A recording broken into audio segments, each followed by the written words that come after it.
Hello, everyone, and welcome to our Facebook Live. So, this one is the last one of the week where we will be presenting our winners. As usual, I am your host, Priscilla Sarnau. I do the marketing and communications at Venture. And I just want to thank you for tuning in. If you've been with us all week, great. I'm glad that you guys got to see all of our winners.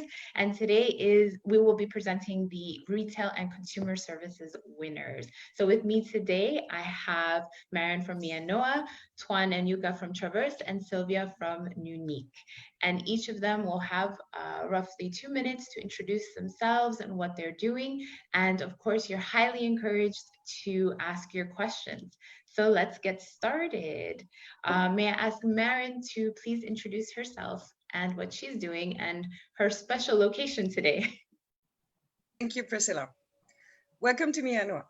My name is Maren, and together with my cousin Seb, we founded mia&noa, which is the first zero waste and zero contact solution for coffee to go consumption. So I'm in an extremely special place today, and I'm very excited because we're doing the last final testing on our prototype bar here behind me in a secret location in the Swiss-German region before the prototype is being delivered to our pilot location in Geneva in a couple of days' time. But first, let me tell you something about mia&noa. One thing is for sure, mia&noa do have a huge waste problem to solve. And it's about time we all pitch in and help them solve the problem by changing our own consumption behavior. You and I spend 1,400 Swiss francs every year on our coffee to go consumption. Of course, this produces tons and millions of plastic coated throwaway cups and single-use materials that are often wasted without even being used. So we thought it was about time that we reinvent that completely obsolete service process of coffee to go. And here's how it goes. You simply choose your favorite coffee recipe on your smartphone. You personalize it right there. You add milk, you add sugar, or you even choose a non-dairy option. Then, when you're ready to drink your coffee, you present your individual QR code to a beautiful and super clean mia&noa coffee bar, place your own cup, and receive your favorite coffee in your favorite cup. Now, how does that make your consumption experience any better? Well, first of all, it's much more sustainable. You're getting rid of basically all the single-use materials. It makes it more hygienic because you're getting rid of all the physical touch points. It makes it more convenient because our app features options like saving your personal coffee settings, automatic payment, footprint tracking, you name it. And it makes it more qualitative by combining the skill set of a trained barista with automation. So in summary, we have created a completely unique and completely new service experience that makes responsible behavior a no-brainer. So you bring the cup, we bring the coffee. And now I'm ready to answer any questions. Great, thank you very much, Marin. So, as I said earlier, you can feel free to ask any questions. In the meantime, I'll start with some questions if you don't mind. Your specialty is coffee.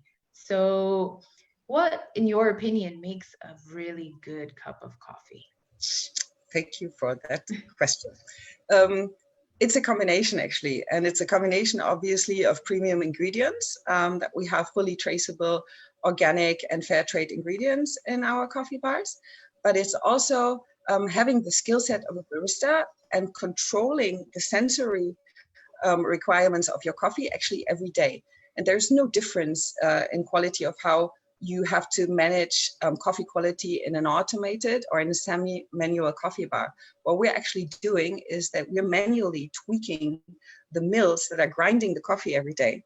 And we're tweaking them every day so that we get the same quality extraction out of our coffee machines. And to do that, you absolutely need the trained skill set of a barista. So we think it's a combination of your key ingredients and the way that you're controlling your extraction. Okay, thank you for that. And another question on my end, there seems to be this no contact solution at your coffee bar. Is this something that you thought about as a result of the pandemic, or this is something that was born a long time ago? So that was something that was born a long time ago, because we wouldn't have been, I think we're quite quick, we wouldn't have been that quick to put up mia&noa. We were basically, and I think you've all experienced that, grossed out by those self-service buffets of single-use materials that are in public spaces, that are in train stations, in supermarkets. And hygiene and contamination didn't start with COVID. People just simply more sensitive towards it. But the basic idea was us being grossed out by the service process. That's a very good point, that hygiene has been more, we're becoming much more aware of it as a result of the pandemic. Our hands were dirty way before COVID. Yes, absolutely. I do have a question from the audience. Leah asks, what do I do when I pass one of your coffee bars? Would love a coffee, but don't happen to have a cup with me. Excellent question. I'd almost like to walk around the bar and show you something very special, but I don't, because I don't know who else is watching us. And that's a secret, a mia&noa secret, how we do it. Actually, we're completely aware that we're asking our consumers to make an effort and to make an effort to bring their cup. And that might be seen as inconvenient, even though we don't think it's inconvenient. So what will happen in the first place is you're going to forget to bring your cup simply. The way that you forgot to bring your bag to nuniq the last years, and that you bought a lot of very expensive bags, reusable bags, that you're now piling up in your kitchen. Now, however, you've gotten used to it, and now you're used to bringing your own bag. We do the same thing with cups. And in the beginning, whilst we consider that you're human and you're going to be forgetting, we have a cup distributor where you can buy, we help you out with the cup. And you can buy our mia&noa cups that are made from coffee grounds. However, they're reusable. So you cannot throw them out. They're quite expensive as well, to show you that this is only an urgency solution and this is not meant to be thrown out. So we do have a tailor-made system here that on presentation of a QR code, if you forgot your own cup, we will sell you this cup. Okay, that's great. And it's made out of coffee grounds. Made out of coffee grounds. So it must smell divine. It's great because it smells like coffee. So it amplifies your coffee aroma. And that's why we chose it. We said, if we want to help you out with the coffee cup, then we'd rather make it the coffee cup that gives you the best coffee experience. Yeah, absolutely. One more question. You said that you're at the Outfitter, you're about to open your first coffee bar. And can you reveal the location and date of your opening? Yes, with pleasure. Location is going to be the brand new commuter rail station of Cherbourg, which is one of the Le Mans Express train stations. And we're very excited, obviously, about that. The official date that I had announced was the 30th of June. So we're looking forward, of course, serving you the coffee there if you bring your cup. However, tonight, when I come back to Geneva, I think I'll be more aware of the real date and I'll be more confident talking about the date. But things are looking fine. Amazing. Congratulations on that. That's a great step forward in your journey. So amazing. Well done. And thank you very much, Maren, for your introduction. And I would like to now go over to Sylvia from nuniq and have her introduce her startup. Hello, thank you very much, Priscilla, for this opportunity and everyone for being here today. I'm Sylvia, and together with my friend Carmen, we have co-founded nuniq. We are here to transform the beauty industry in a wholesome and sustainable way, because we strongly believe that taking care of oneself is important, but it should not come at the cost of the environment. And we're not alone. Consumers around the world are seeking out more information on ingredients, packaging, and formulations to find ones that are in line with their greener lifestyle choices. However, they're not willing to compromise product efficacy for all natural products. Every year, 120 billion units of packaging are produced by the global cosmetics industry. And despite our best intentions, many of them are destined for landfills. Plastic waste has a variety of detrimental effects on the environment. and the UN declared it a planetary crisis. At least 8 million tons of plastics leak into the ocean each year, having toxic effects on everyone. It's dramatic, but it's a reality. In order to combat this waste problem, while still addressing our beauty needs, we're developing an innovative solution, a range of beauty and hair care products that are delivered to your door, plastic-free and personalized, offering natural products on a circular economy model. Our service is a data-driven solution. Our algorithm creates unique recommendations based on the customer's input. The first delivery contains their forever plastic-free bottles and their innovative formulas. And we send the refills timely, adding value to our service by removing the hassle of having to recycle and buying new hair care products each time. And just remember, with our service, we can help you reduce your personal waste by 18 bottles of plastic a year without compromising the beauty and the strength of your locks. Great, thank you very much, Sylvia. So, a couple of questions on my end, but before we get started with my questions, feel free for all the people who are tuning in to ask your questions to Sylvia about nuniq. So this is a really cool idea, I think, to have some tailor-made beauty products or hair care products shipped to you directly, just made for you, and that's good for the environment. It kind of ticks all the boxes for a lot of women and maybe men in the future. So how is this idea born? Well, we are two women that like to take care of ourselves, no? So we were looking at our bathrooms and it was full of brightly colored bottles. But this glamorous side, no, we started reflecting on it and we saw that it has an ugly side to it as well, no? So we started counting and we came up to the conclusion that each one of our families had maybe thrown away more than 700 bottles, and we're still counting, no? And it's a plastic that even though you bring it to your recycling station, cannot be recycled. We know that only 14% of it is being recycled today. So we had the problem and we wanted to create the solution. We were aware that the beauty industry also is a highly competitive world. So we could not only solve it with the sustainable solution. So we're working around it with other innovations as well to make it the products that would be perfect for us and hopefully also for many consumers. Yeah, that's a very small number, 14% to be recycled. Mm-hmm. And it's kind of scary what we're doing to the planet. So it's great that solutions like yours and also mia&noa will reduce the amount of waste that we produce. I have a question from the audience. Ivan asks, do you have any examples of products? So what would be maybe in your starter kit? Bueno, we are currently developing our formulas. We're starting with a hair care products, and we're looking for a different range. We will have shampoo and conditioner for different types of hairs.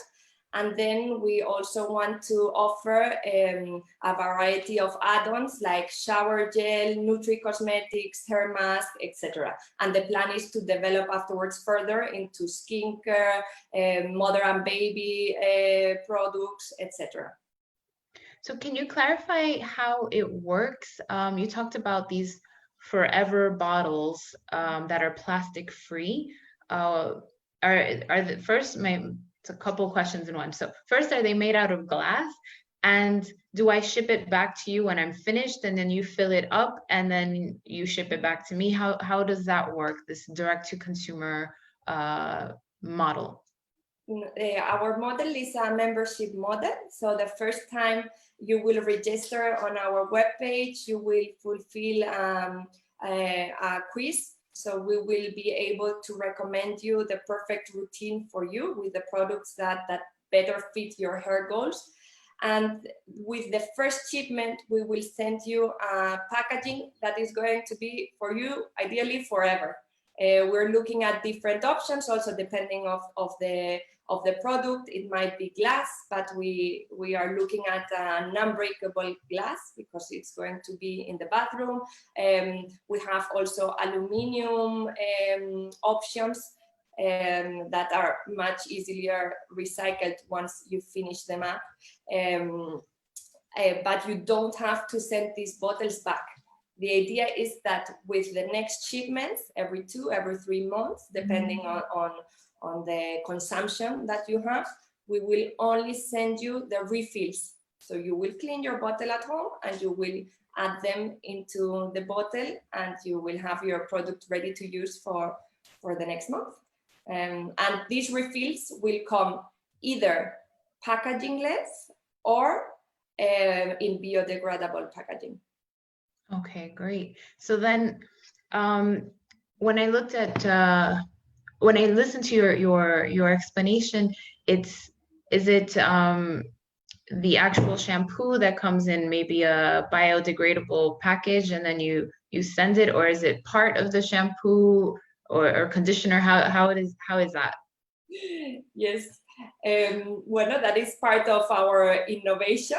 That is what we are developing right now. We have different options because what is very clear for us is that we don't want to compromise anything in the product quality. So yeah, we're looking at different options, but the idea is that you receive part of the formulation and that you will be able to finish it up at home. Okay, so we get what the secret sauce, if you will, of the shampoo and the conditioner or the shower gel, and then we can just add whatever we have at home, like say water or something like that, and then it's a complete package. Exactly. Very, very cool. I have one more question from the audience. Lucas is asking, where and how do you produce your products? Bueno, we are also in the phase of discussing with potential partners. We're very happy because we have a number of tool manufacturers with which we are already developing some things. And we are trying to have them as close as possible. So some of them are in Switzerland and the ones that are not are in Europe, in neighboring countries. Okay. And you talk about a tailor-made solution. That's I think that's kind of challenging, right? There's so many different types of hair, of people, and of scents and everything. How do you plan to narrow it down to cover all your bases, or have you already? Is that part of what's in your secret sauce as well? Yes. Short answer is yes. No, of course, it's also the other big part of our innovation is the analytical technology part of the algorithm that we are developing. So well, we will launch it in 3 phases. At the beginning, it will be simplified. But the idea is that the machine also starts learning and with the customer input, because we want it to be a continuous conversation. We will be able to rework the formulas and be able to make it better for them each time they receive it. Okay, so sounds like you're at a very early stage of developing everything. So when you start testing, please keep us in mind. We will, for sure. It sounds great. So thank you very, very much, Sylvia, for introducing us into this plastic-free, tailor-made world of beauty. And I would like to now invite Tuan and Yuka to introduce Traverz. Thank you. Thank you very much, Priscilla. So good morning, this is Yuka. Hello, everyone. My name is Tuan. We're the two co-founders of Traverz, and we're focused on product search in marketplaces and e-commerce. So product search, let's first of all identify what we're talking about here. Whenever you go to an e-commerce site, you're looking for a book or some clothes or maybe some shoes, or maybe you're on a marketplace looking for your next house that you're looking to rent or buying a car. That is when you're engaging in the process of product search. So you're looking through a list of products, something that we do very regularly, and you're narrowing down using some filter mechanisms or maybe some entering some text into a search bar. Now, you've probably noticed that this process that I'm sure you engage with every day has not changed very much for over a decade. It feels a little bit old school. And in fact, most people find it quite frustrating because what happens very often is that you end up with either far too many results. You know, you have 1,000 results in your list and you're trying to figure out where on earth do I start, or maybe you have no results because your criteria are not resulting in any products at all. And so what happens then is that you end up not being able to find what you're looking for. You end up feeling that you're not supported in that experience of trying to find the right product to buy. And of course you drop off, which is bad news for the marketplace and the e-commerce site. So at Traverz, what we've been focused on for the last 2 years is developing a whole new product search experience. So let's have a look at how we've done that. Basically, 4 key changes to the experience. First of all, we've used some AI to drive some personalization into the process so that when you're looking at the products, it's actually helping you understand what are the features of it, what is it that's relevant to you, particularly in your particular search journey. The second step is that when you then decide, hey, there's something here that I like, maybe there's a color I want, or there's a particular feature that I'm looking for, we provide you with feedback everywhere. So that means that instead of having to go back to the main product listing, try and figure out where the filter bar is, try and understand where in the filter bar is that particular feature, you're actually able right there and then to click and immediately tell the system, hey, this color I like, and you don't have to move away from that process of understanding the product that you're reading about. The third piece is that we're adding an intelligent agent, which sounds a little bit like a chatbot, but it's very, very different to that. It's actually a little bit like a shopping assistant who comes in and out sometimes, isn't available for you to ask questions in natural language by typing, and it makes useful suggestions as well. But then I think that the most important switch that we make, the 4th step, is actually switching from filters to preferences. So filters are a very binary on-off mechanism of saying we either exclude something completely or we include it. Or in fact, most of us as humans have preferences. We like to like something, or we dislike something, or maybe we like it a lot, or we dislike it a lot. And so this preference system allows you to indicate that, and it also allows you to include some element of importance so that the system is ranking the products for you. Rather than simply including or excluding things on your list, it's actually producing a nicely ranked list of things that are most suitable for you at the top and least suitable for you at the bottom. And you're very much in control of that. So that allows you to juggle your needs and wants instead of dealing with these horrible on-off filters, which cause all that frustration. Now, a little bit of background. We started Traverz a couple of years ago, about 2 years ago now, been working very solidly on product development. That product we deliver to e-commerce sites and marketplaces, so they embed it into their platforms. And as consumers, you will then see that search by Traverz experience appear on these sites. We have a great team based here in Zurich and partly also remote. And we're now working on our first pilot. I think certainly a well-known Swiss company that we hope will be able to point out shortly and help you understand what that search by Traverz experience looks like. So yeah, we're very much looking forward to providing a much greater improved search experience for you and bringing that to your favorite e-commerce web shops. Thank you very much, Tuan and Yuka.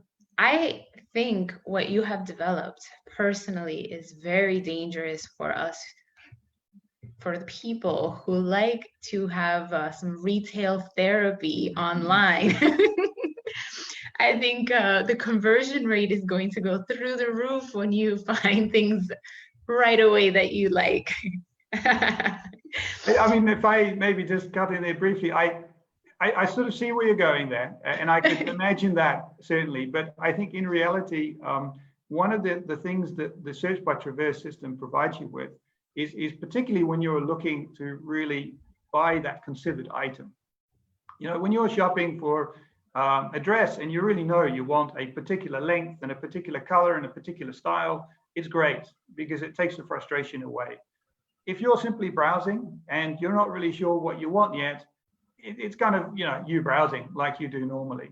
So I'm not too afraid that this is going to lead to overconsumption in that sense. If anything, it leads you to be more directed in your purchases. It means that you're more confident in the choice you make. And we are certainly hoping one of the key KPIs will be a lower level of returns for the marketplaces. Yeah, no, that's a great benefit, because it's oftentimes that you order something online and you're like, actually, that's not exactly what I wanted, but that's all that came up with the filters that I could use. And you talk about this filter versus preference, and I find that super interesting because we think as humans, we're very complex in our thinking, and you know, if we're like, take your dress example, if I'm shopping for a dress, I have a preference for black, but it's okay if it's another color, and I'm open to different lengths. It doesn't necessarily have to be very long, and it gets very frustrating to actually narrow down the search when I'm kind of open-ended. So this is extremely beneficial when you are kind of open, if you will. And can you expand on how you were able to take the way a human brain like goes through the choice tree of decisions to develop a preference algorithm? Yeah, so I mean, basically, like Fran said earlier, it's really about taking the old filter mechanism and throwing it away and replacing it with preferences and importances. So, for example, if I'm searching for a house, I might be considering, okay, do I go suburban? It's cheaper, more nature, and quieter, or do I go closer to the city where it's closer, easier commute, and so on? And these are typical choices that people are making, but these old school filter systems are not making. So, and you have to balance these acts. So we really have developed our own proprietary way of dealing with the preferences and the importances with the preferences. So we deal with all the different aspects of a product, whether it's a house or a dress or whatever, and we can balance these acts. So it's really a balancing act that we are putting together based on the information that the user is giving us. So based not on guesses from an AI algorithm, but really the end user who is giving us the information because he wants to find something that fits him. So what you're saying is that it's a very tailor-made product for each platform that you work with, each commerce site, because we're talking dresses, there's very different preferences to something like real estate. No, sure. Obviously, you know, each platform, whether whether it's a dress or a book or a shoe or a house or a car, you know, obviously you engage with that slightly differently, and there is a certain amount of adjustment. But I think just to go back a little bit to your question, this balancing act is not one that's done through AI automatically. We're not developing some telepathic machine here that's going to know exactly what you're looking for. What we've done is to make it really easy and fun and productive to let you indicate whether you like things, don't like things. And that information stream is what's driving the process. So I think that in many ways, what we do is to turn AI on its head a little bit instead of focused on the very large numbers, big data approaches, where we try and sort of observe a little bit from the outside, we're very much engaged with you directly. You know, you, the consumer on this particular site, you are saying, yes, I kind of like this color, but after a number of examples, you say maybe this color is okay too. And we try and understand your balancing factors there. And whenever you feel that it's not doing the right thing, you simply give it a nudge, and you simply tell it in which direction you think it should be going. And I think that that's very different from the kind of recommendation systems that you see out there, which are trying to blindly guess what it is you might want, which generally get it wrong for obvious reasons. Yes, absolutely. One last question on my end. How easily is it for a marketplace or an e-commerce shop to integrate your solution? Sure. So it's pretty straightforward. Obviously, there's a little bit of technology involved, to integrate our tools into the platform, but they insert certain pieces into the front end. That's a relatively simple step. Then there's some APIs to connect to. So in other words, there's some data exchanging that needs to take place. But we are set up with a product that can be scaled relatively easily. So it is designed to be low effort on the implementation side. And yeah, from that point of view, we see that being a relatively quick process for a standard marketplace. Good. So me personally, I cannot wait to do some retail therapy with Traverz. So please let us know when your pilot project launches and what other marketplaces you'll be working with. And I have one thank you very much. Before I ask my one final question, thank you to Tuan and Yuka for introducing us to the future of the way we search. And now I do have one final question for all of our winners today, and that is, you are all winners here today. We will unveil your ranking at the award ceremony on June 22nd. And so that means we'll know whether you're first, second, or third place in the retail and consumer services vertical. But there's also one more step in winning, and that's the grand prize winner of Venture, who takes home 150,000 Swiss francs. And I'd like to know, what would it mean to you to win this prize? And what could you potentially do with 150,000 francs of non-dilutive funds? I'd like to start with Maren. Okay. So two different things. We're already extremely proud to just simply be amongst those three winners, because I'm your client, I'm your fan, Traverz and nuniq. So I think it's great projects, and we're just extremely delighted and proud, and that validates our idea and encourages us a lot. And that is worth more than all the money in the world. Then on the money side, obviously that's very helpful for us, because we have tons of ideas of how we can make the user experience even more fun and great. And then there's a couple of innovations that we wouldn't be able to afford right now, but that we would be able to look into if we would get a grand prize. Thank you, Maren. I also have your co-founder, Sebastian, who commented on Facebook. If I may read what he wrote, he said, first of all, it'd be an enormous honor for mia&noa, given the incredible quality of startups in this competition. In addition to this incredible boost in both reputation and motivation, you can imagine that we have tons of ideas on how to make mia&noa even better. The grand prize would allow us to make some of them a reality for our customers. So very aligned in your answers. A great partnership between you and Sebastian. Thank you very much, Maren. And I'd like to ask the same of Sylvia. I fully agree with Maren, and I would add that we have already won a lot thanks to Venture, the feedback, the expert advice of the mentors, the visibility that you're giving us. Everything has really been amazing. But bueno, let's be honest, on top of that, of course, we would like to win the grand prize. We are self-founded for the moment, so it would really make a difference for us. And what we would do, we would increase our capital and accelerate our product development and the technological platform, specifically the user experience and then data analytics interface that we were discussing earlier. Yes, great. Thank you so much, Sylvia. And I would also like to ask the same of Tuan and Yuka. Sure. Well, I think the validation and the recognition is the first step, really, as both Maren and Sylvia have said. I think it's been great, this process with Venture. We've had some great interaction with mentors and outside support and feedback. And I think the validation of getting further into this process would be fantastic. I think that for us, clearly, we've got a fairly big innovation here, something that has a real impact globally, potentially. And so that takes time. It takes a little bit of finance. We're also self-financed at this point.